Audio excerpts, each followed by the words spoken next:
नमस्कार, स्वागत है आपका आज की खबर में। मैं हूं मोहम्मद फातेह टीपू। अगले आधे घंटे में देखेंगे देश और दुनिया की तमाम बड़ी और अहम खबरें, लेकिन सबसे पहले नजर सुर्खियों पर। लोकतंत्र और चुनाव प्रबंधन पर अंतर्राष्ट्रीय सम्मेलन में निर्वाचन आयोग का नया ऐप जारी। मुख्य चुनाव आयुक्त ने ECI नेट बताया भ्रामक सूचनाओं से मुकाबले का हथियार। विभिन्न देशों के चुनाव प्रबंधन निकायों के लिए डिजिटल प्लेटफॉर्म विकसित करने में सहायता की पेशकश। तमिलनाडु विधानसभा चुनाव तैयारियों में जुटा NDA, पीयूष गोयल और AIADMK प्रमुख ने की बैठक। DMK सरकार पर तीखा हमला, कहा प्रधानमंत्री की रैली तमिलनाडु चुनावों में साबित होगी निर्णायक मोड़। हरिद्वार में गायत्री परिवार शताब्दी समारोह में शामिल हुए केंद्रीय गृह मंत्री अमित शाह, कहा देवभूमि ऋषियों की तपस्या की भूमि। हरिद्वार में हॉस्पिटल का भी किया उद्घाटन। श्री रमण महर्षि की 146वीं जयंती समारोह में शामिल हुए उपराष्ट्रपति। उनकी साधना और मानव को दिखाए गए अध्यात्म के मार्ग के महत्व को किया याद। विशेष स्मारक सिक्का किया जारी। जम्मू कश्मीर के डोडा में दर्दनाक हादसा, 200 फीट गहरी खाई में गिरा सेना का वाहन, 10 जवान शहीद। राष्ट्रपति, उपराष्ट्रपति, प्रधानमंत्री और लोकसभा अध्यक्ष समेत कई हस्तियों ने जताया शोक।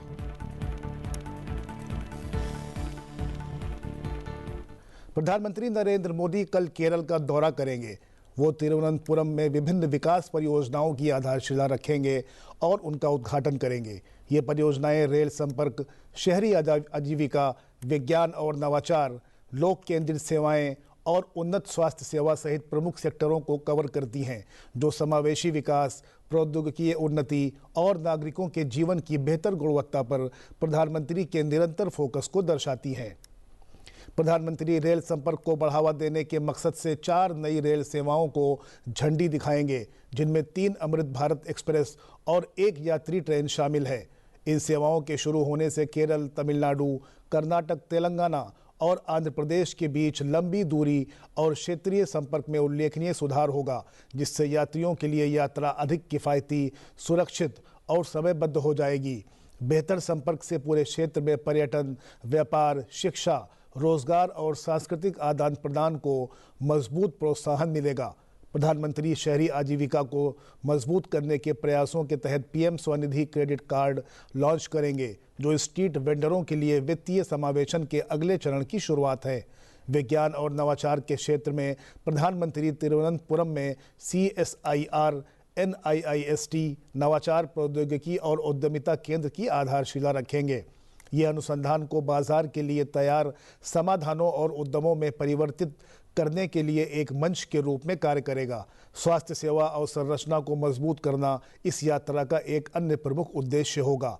प्रधानमंत्री तिरुवनंतपुरम के श्री चित्रा तिरुनल आयुर्वेद विज्ञान एवं प्रौद्योगिकी संस्थान में अत्याधुनिक रेडियो सर्जरी केंद्र की आधारशिला रखेंगे। प्रधानमंत्री तिरुवनंतपुरम में पुजप्पुरा के नए डाकघर का भी उद्घाटन करेंगे। यह आधुनिक प्रौद्योगिकी से सुसज्जित सुविधा केंद्र डाक, बैंकिंग, बीमा और डिजिटल सेवाओं की एक व्यापक श्रृंखला प्रदान करेगा, जिससे नागरिक केंद्रित सेवा वितरण को और मजबूती मिलेगी। गृह और सहकारिता मंत्री अमित शाह ने आज उत्तराखंड के हरिद्वार में गायत्री परिवार द्वारा आयोजित शताब्दी समारोह को संबोधित किया। उन्होंने कहा कि हरिद्वार एक पवित्र कुंभ क्षेत्र है, जिसे सप्त ऋषियों की तपस्या भूमि के रूप में जाना जाता है। उन्होंने कहा कि इस दिव्य भूमि पर संतों ने अपनी आध्यात्मिक शक्ति से न केवल स्वयं को बल्कि करोड़ों लोगों को आध्यात्मिकता के मार्ग पर आगे बढ़ाने के लिए प्रेरित किया है। अमित शाह ने कहा कि इसी भूमि पर पंडित श्रीराम शर्मा आचार्य और वंदनीय माता जी ने गायत्री ऊर्जा को जागृत करने का महान कार्य किया। गायत्री मंत्र की रचना समग्र पृथ्वी पर बसते मानवों के कल्याण के लिए की गई, मगर धीरे धीरे वो कर्मकांड बनकर रह गया था।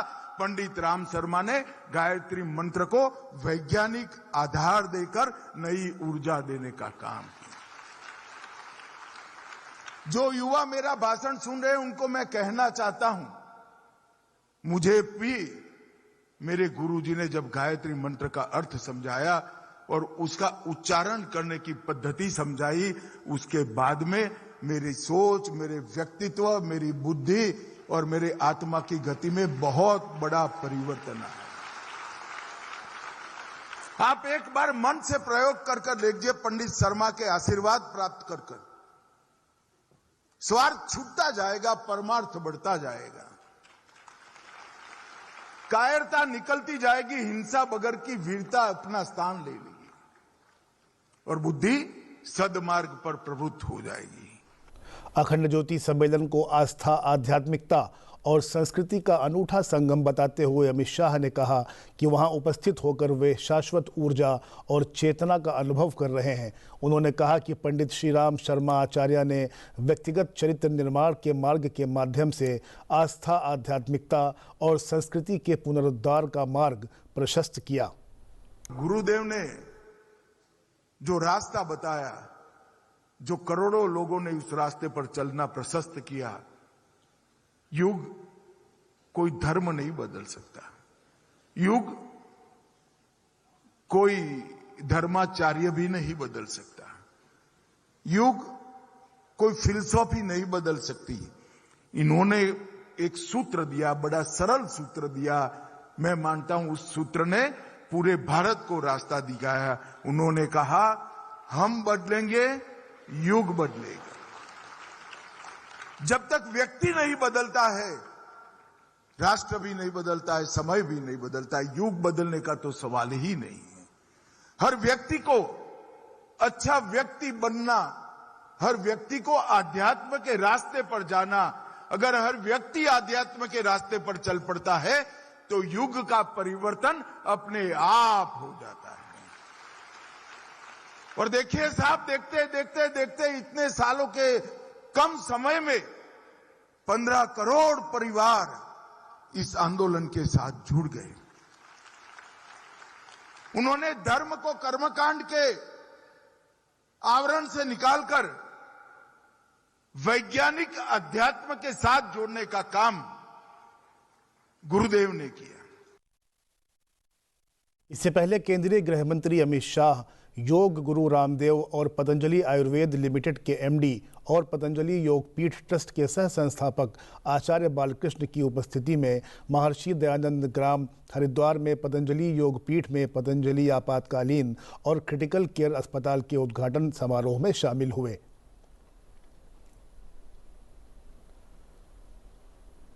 बीजेपी की तमिलनाडु इकाई के चुनाव प्रभारी पीयूष गोयल ने आज कहा कि राज्य में ऑल इंडिया अन्ना द्रविड़ मुनेत्र कड़गम के नेतृत्व वाला मजबूत राष्ट्रीय जनतांत्रिक गठबंधन अप्रैल में सत्ता में आएगा। उन्होंने कहा कि आधारभूत ढांचा विकसित कर और सुशासन के जरिए राज्य का भविष्य बदलेगा। उन्होंने अन्ना द्रमुक के महासचिव के पलानीस्वामी के साथ नाश्ते पर हुई बैठक के बाद कहा कि वे लोगों के कल्याण और तमिलनाडु के गौरव को बहाल करने के लिए पुरजोर प्रयास करेंगे। बाद में दोनों नेताओं ने संवाददाताओं को संयुक्त रूप से संबोधित किया। पलानीस्वामी ने कहा कि शुक्रवार को चेन्नई के निकट होने वाली प्रधानमंत्री नरेंद्र मोदी की रैली तमिलनाडु विधानसभा चुनावों से पहले एक निर्णायक मोड़ साबित होगी। ग्रीनवेज रोड स्थित पलानीस्वामी के आवास पर हुई इस बैठक का मकसद प्रधानमंत्री की चुनावी रैली से पहले राज्य में एनडीए को अंतिम रूप देना था। Together we will make sure that the state of Tamil Nadu gets a good NDA government which will serve the people of Tamil Nadu, which will bring good governance, which will bring development, and which will take prosperity and welfare for every section of Tamil Nadu, be it our youth, be it our fishermen, our sisters and daughters, be it our farmers. Every section will be taken care of with a good NDA government under the guidance and leadership of Honorable Prime Minister Shri Narendra Modi ji and our leader of the alliance in Tamil Nadu, Edappadi Palaniswamy ji. मुख्य निर्वाचन आयुक्त ज्ञानेश कुमार ने बृहस्पतिवार को मतदाताओं, अधिकारियों और राजनीतिक दलों के लिए एक नया डिजिटल ऐप जारी किया और कहा कि यह भ्रामक सूचना का मुकाबला करने का एक हथियार है। उन्होंने लोकतंत्र और चुनाव प्रबंधन पर अंतर्राष्ट्रीय सम्मेलन में भाग लेने वाले देशों के चुनाव प्रबंधन निकायों को उनकी भाषाओं में और उनके कानूनों के अनुसार इसी तरह का उपकरण विकसित करने में सहायता की पेशकश की। उन्होंने ECINET को गलत सूचनाओं के प्रसार की चुनौती से निपटने के लिए एक औजार करार दिया, क्योंकि इस पर चुनाव संबंधी सभी तथ्य उपलब्ध हैं। ECINET अपने 40 से अधिक मौजूदा मोबाइल और वेब एप्लीकेशन को एकीकृत करेगा और सभी चुनाव संबंधी गतिविधियों के लिए एक एकल मंच प्रदान करेगा। भारत में 100 करोड़ मतदाता हैं और स्वाभाविक तौर से मतदाताओं की चुनाव संबंधी सारी आवश्यकताओं को पूरा करने के लिए एक पारदर्शी और एक टेक्नोलॉजिकल प्लेटफॉर्म की आवश्यकता है। पिछले एक दशक से चुनाव आयोग ने लगातार कोई न कोई ऐप तैयार करके मतदाताओं की सुविधा का ध्यान रखा, लेकिन धीरे धीरे चुनाव की जटिलताएं और पारदर्शिता को देखते हुए ये सारी ऐप्स एक में करने के बाद ECINET का प्रादुर्भाव किया गया। ECINET के आने के बाद जनता ने भी सुझाव दिए। लगभग 53,000 सुझाव जनता से हमें मिले, जिसका कि इसमें समावेश कर लिया गया है। बिहार चुनाव में इसका पायलट भी रन कर लिया गया था और अब ECINET पूरे विश्व पटल पर लॉन्च हो चुका है और सारी इलेक्शन मैनेजमेंट बॉडीज इसमें रुचि भी दिखा रही हैं। और भारत की जो टेक्नोलॉजी है, भारत की जो विशालता है इस टेक्नोलॉजी में, more than 1 billion voters and all services available on ECINET, ये देखकर सभी लोग इंक्वायरीज भी कर रहे हैं और आशा है कि बाकी चुनाव आयोगों, देशों के चुनाव आयोगों के साथ भी हम लोग जो सहयोग की परंपरा रखते हैं उसमें भारत की टेक्नोलॉजी का सहयोग। We are grateful to have been invited to present this international conference. I extend thanks for Election Commission of India. I think this conference will give us more information and relation that make us advancing election management in Indonesia. विदेश मंत्री S Jaishankar ने कहा है कि भारत यूरोपीय संघ के मजबूत संबंध सुगम आपूर्ति श्रृंखलाओं में सहयोग के माध्यम से विश्व अर्थव्यवस्था को जोखिम मुक्त करेंगे। साथ ही मजबूत व्यापार, आवागमन और सुरक्षा साझेदारी के माध्यम से वैश्विक व्यवस्था को स्थिर करेंगे। दिल्ली में यूरोपीय संघ के राजदूतों से बातचीत में डॉक्टर एस जयशंकर ने उनसे अस्थिरता और अनिश्चितता की मौजूदा वैश्विक स्थिति पर चर्चा की। विदेश मंत्री ने कहा कि मजबूत भारत यूरोपीय संघ संबंध मानव संसाधन विकास, समुद्री डकैती विरोधी अभियान और विकास परियोजनाओं जैसी सार्वजनिक सेवाएं प्रदान करके अंतर्राष्ट्रीय समुदाय को आश्वस्त करेंगे। विदेश मंत्री ने कहा कि वे गणतंत्र दिवस समारोह के लिए यूरोपीय परिषद के अध्यक्ष अंतोनियो कोस्टा और यूरोपीय आयोग की अध्यक्ष उर्सुला फॉन डेर लायन की भारत यात्रा का बेसब्री से प्रतीक्षा कर रहे हैं। उधर भारत और यूरोपीय संघ के बीच अगले सप्ताह दिल्ली में शिखर सम्मेलन में नए सुरक्षा और रक्षा भागीदारी समझौते पर हस्ताक्षर होने के साथ रणनीतिक संबंध और मजबूत होंगे। यूरोपीय संघ में विदेश नीति प्रमुख काजा क्लास ने फ्रांस में यूरोपीय संसद में संबोधन के दौरान इसकी घोषणा की। few days, the European Union and India will meet in New Delhi for the 16th EU-India summit. This is a pivotal moment for our bilateral relationship with renewed political momentum and clear sense of purpose. Preparations are advancing well, though I must say not without challenges. Work has been coordinated and focused, and cooperation with Indian partners has been productive. Negotiations on the joint statement and the new strategic agenda have been driven by determination and understanding on both sides that this summit must deliver, taking into account the geopolitical landscape. The EU and India are moving closer together at the time when the rules-based international order is under unprecedented pressure through wars, coercion and economic fragmentation. Two major democracies cannot afford to hesitate. We must become more ambitious partners. Europe and India share a responsibility to uphold international law and the UN Charter and adopt the multilateral system so that it works also in the 21st century and beyond. The summit will adopt a new joint EU-India comprehensive strategic agenda, setting our course towards 2030. Leaders will endorse concrete deliverables that move our partnerships from words to actions. उपराष्ट्रपति CP Radhakrishnan आज श्री रमण महर्षि की 146वीं जयंती समारोह में मुख्य अतिथि के तौर पर शामिल हुए। इस मौके पर उन्होंने एक विशेष स्मारक सिक्का भी जारी किया। इस मौके पर उपराष्ट्रपति ने श्री रमण महर्षि को याद किया। श्री रमण महर्षि 20वीं सदी के एक प्रख्यात भारतीय आध्यात्मिक गुरु थे, जो मुख्य रूप से आत्म अन्वेषण और मौन के माध्यम से अद्वैत वेदांत की शिक्षा के लिए जाने जाते हैं। इस मौके पर उपराष्ट्रपति ने कहा कि उन्होंने मानव को अध्यात्म का मार्ग दिखाया। His profound teaching of Atma Vichar or self-inquiry and his emphasis on inner realization. Everybody who wants to perfect themselves are always trying to find a way so that they want to have their inner realization. That inner realization have inspired seekers across the world, establishing him as one of the India's most universally respected spiritual asan, spiritual guru.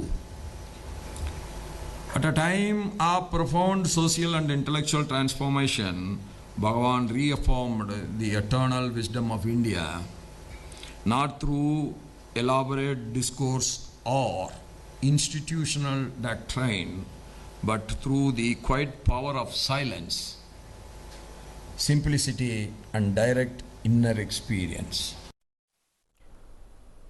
इस मौके पर उपराष्ट्रपति ने कहा कि समाज के लिए कुछ करने का सही तरीका श्री रमण महर्षि ने सबको सिखाया। उनके दिखाए गए रास्ते आज के वक्त में बेहद जरूरी हैं। Why we need a spiritual thinking? You have to keep your conscience always aware about the negative things. For that, you need a spiritual thinking inside.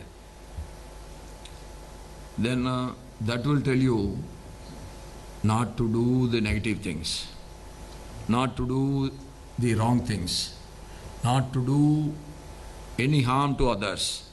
Never practice negative thinking, action in your life. That is why we need spirituality. His message always transcends religious and cultural boundaries and continues to guide spiritual aspirants across India and the world. He never preached anything. This faith is good, that faith is not good, this God is good, that God is not good. God is one. How you want to worship? You can worship in your own way. साथ ही उपराष्ट्रपति ने कहा कि उनकी शिक्षा ने समाज को, देश को सही मार्ग दिखाने का काम किया है। Sri Ramana Maharishi's compassion extended equally to human beings, animals and all living creatures. That is his speciality. And reflecting values of resonate deeply with India's civilizational ethos. For over 100 years, Sri Ramanashramam has remained the steadfast in its mission, serving as a sanctuary for all who seek inner transformation through the teachings of the great Maharishi. I am happy to note that Ramanashram, along with Ramana Kendras in India and abroad, continue to play a vital role in preserving and disseminating his timeless vision. Bulletin में अब नजर कुछ और प्रमुख खबरों पर। लोकसभा अध्यक्ष ओम बिरला ने अपने संसदीय क्षेत्र कोटा स्थित कार्यालय में लोगों से संवाद कर उनकी समस्याओं और सुझावों को ध्यानपूर्वक सुना और प्रभावी समाधान के लिए संबंधित अधिकारियों को आवश्यक दिशा निर्देश दिए। उन्होंने कहा कि संवाद ही ऐसा माध्यम है जिससे आम जन की बात प्रशासन तक सीधे पहुंचती है और समाधान की प्रक्रिया को गति मिलती है। सरकार ने प्रधानमंत्री ग्राम सड़क योजना के चौथे चरण के अंतर्गत जम्मू कश्मीर, छत्तीसगढ़, उत्तराखंड, राजस्थान, हिमाचल प्रदेश और सिक्किम के लिए 10,000 किलोमीटर से अधिक की सड़क परियोजनाओं को मंजूरी दी है। इन सड़कों के निर्माण से पहले से अलग थलग पड़े 3,270 इलाकों को कनेक्टिविटी और आवश्यक सेवाओं तक पहुंच मिलेगी। योजना का मकसद बिना कनेक्टिविटी वाले इलाकों को 62,500 किलोमीटर की 12मासी सड़कें उपलब्ध कराना है।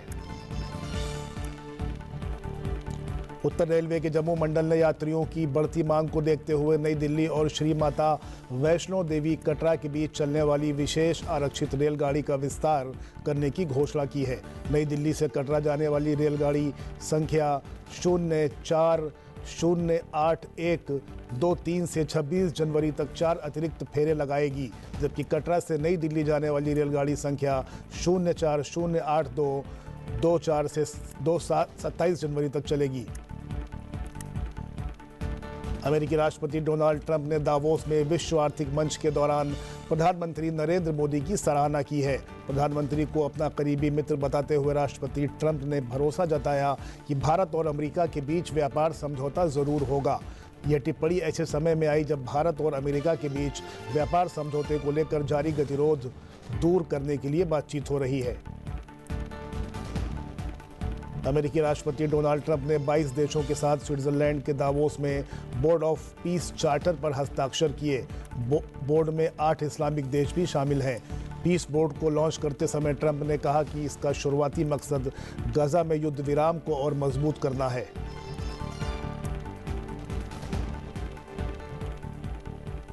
जम्मू कश्मीर के डोडा जिले में आज एक दर्दनाक सड़क हादसा हुआ, जिसमें भारतीय सेना का एक वाहन सड़क से फिसलकर लगभग गहरी खाई में गिर गया। इस हादसे में सेना के 10 जवान शहीद हो गए और कई अन्य घायल हो गए। राष्ट्रपति, उपराष्ट्रपति, प्रधानमंत्री, लोकसभा अध्यक्ष और रक्षा मंत्री समेत कई नेताओं ने हादसे पर शोक जताया। यह वाहन भद्रवाह चंबा अंतर्राज्यीय सड़क पर खन्नी टॉप के पास से गुजर रहा था और एक ऊंचाई वाली चौकी की ओर जा रहा था। 10 घायल सैनिकों को हेलीकॉप्टर से अस्पताल पहुंचाया गया है। वरिष्ठ अधिकारियों को सर्वोत्तम संभव इलाज सुनिश्चित करने का निर्देश दिया है। इसी बीच वाहन अनियंत्रित हो गई और गहरी खाई में जा गिरी। जम्मू कश्मीर के उपराज्यपाल मनोज सिन्हा, मुख्यमंत्री उमर अब्दुल्ला और पूर्व मुख्यमंत्री महबूबा मुफ्ती ने दुख जताया। देखिए, एक ट्रेजिक एक्सीडेंट हुआ है। आप जानते हैं हमारी भद्रवाह चंबा रोड पे, और हमारे 10 जवान शहीद हुए हैं और 11 और जवान थे। उनमें से 10 हमारे सीरियस हैं। उन सबको एयरलिफ्ट करके कमांड हॉस्पिटल उधमपुर ले जाया गया है। अब जो हमारे ये 10 शहीद हुए हैं, इनके लास्ट राइट्स के लिए और इनकी फैमिलीज को हैंड ओवर करने के लिए इनको भी डिस्पैच किया जा रहा है। सर, वजह क्या है? हादसे की वजह क्या है सर? रोड एक्सीडेंट है। आप जानते हैं बर्फीला इस टाइम पे टाइम है और वहाँ पे बर्फ जमी हुई थी रोड पे, उसी पे गाड़ी स्लिप हुई है, जो अभी प्रिलिमिनरी रिपोर्ट। अब एक नजर राज्यों की बड़ी खबरों पर। बिहार के मुख्यमंत्री नीतीश कुमार ने सिवान में 71 विकास परियोजनाओं का उद्घाटन और शिलान्यास किया। ये योजनाएं सिवान जिले में स्वास्थ्य, शिक्षा, आधारभूत संरचना और जन सुविधाओं को नई गति देंगी। उत्तर प्रदेश के मुख्यमंत्री योगी आदित्यनाथ ने मेरठ में मेजर ध्यानचंद राज्य खेल विश्वविद्यालय के निर्माण कार्यों का निरीक्षण किया और प्रगति की समीक्षा बैठक की। राजस्थान के मुख्यमंत्री भजन लाल शर्मा ने ग्राम उत्थान शिविर 2026 के शुभारंभ समारोह में शामिल हुए। इस मौके पर उन्होंने किसानों, महिलाओं और श्रमिकों को 1590 करोड़ रुपए की सौगात दी। हरियाणा के मुख्यमंत्री नायब सिंह सैनी ने कुरुक्षेत्र यूनिवर्सिटी में एस्ट्रोटर्फ का उद्घाटन किया। इस मौके पर उन्होंने युवाओं और खिलाड़ियों के साथ बजट से पहले सलाह मशवरा किया। त्रिपुरा के मुख्यमंत्री माणिक साहा ने अगरतला में अल्पसंख्यक छात्रों की शैक्षणिक उत्कृष्टता को सम्मानित करने वाले पुरस्कार समारोह में शिरकत की। इस मौके पर उन्होंने कई प्रतिभावान छात्रों को सम्मानित किया। आज की खबर में बस इतना ही। मुझे दीजिए मेरी पूरी टीम के साथ इजाजत और देखते रहिए सनसेट टीवी। नमस्कार।